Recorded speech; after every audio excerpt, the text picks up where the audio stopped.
Have you ever revisited a book you once loved and then thought to yourself, what was I thinking?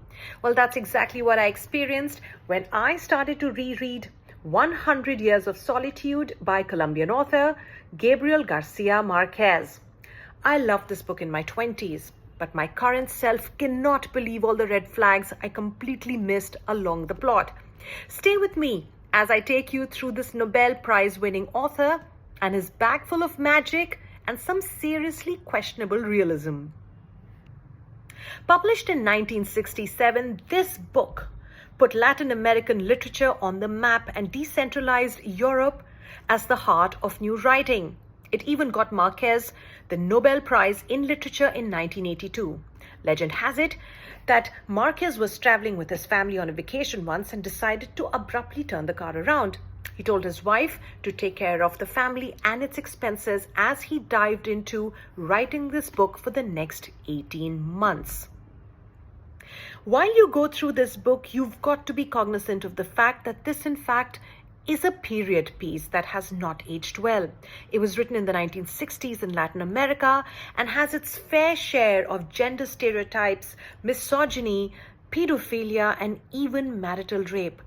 So why is this book still relevant and why do we still want to talk about it? The story essentially revolves around 7 generations of the Buendía family, headed by Jose Arcadio Buendía and his wife Ursula, who set up a small little village somewhere in the middle of South America in the early 19th century, and they call the place Macondo. Now, Jose is a bit of an eccentric character. He goes from project to project, invention to invention. He wants to photograph God. He wants to discover the ocean. He wants to create gold using alchemy. While Ursula, on the other side, is extremely pragmatic. She's the one who holds the family together through one disaster after another. She raises her children and the children of her children, and she, towards the end of the book, is about 114 or 122 years old. Next up, we move on to the one thing Márquez is known for, magical realism. Now, what is magical realism? It's essentially when supernatural activities are described in a very matter-of-factly way and ordinary things carry a hint of magic.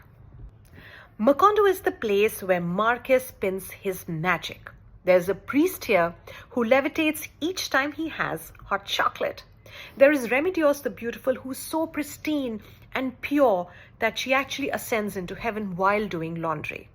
There is a plague, but this is no ordinary plague. It's a plague of insomnia where people can't sleep and therefore cannot hold memory. They even have to label their furniture the chair. But beneath all of this magic, there lies the story of Colombia. Now, Macondo, while it was isolated, lived a very utopian life. It had a bunch of gypsies who visited every year with their inventions, but that was it. Now, as Macondo decides to open up, with it comes modernization, but with it also comes a bunch of troubles for Macondo. There's civil war, there are plagues, and yes, there is capitalist exploitation. An unnamed banana company comes over and decides to set up banana plantations there. Workers come in and join, but soon they realize that the working conditions are extremely deplorable, so they go on a strike. The unnamed banana company responds by calling in the Colombian army and massacring thousands of these workers. Now, this is actually a real-life event that occurred in 1928 in Colombia and is known as the Banana Massacre. 100 Years of Solitude is sensual, it's tragic, it's quirky, and it's very, very political. Should you read it to understand Latin American literature? Yes. Should you read it to experience magical realism? Absolutely. Does this, however, vindicate Márquez? I'm not quite sure, but do drop in your thoughts in the comments and I would love to talk about it further.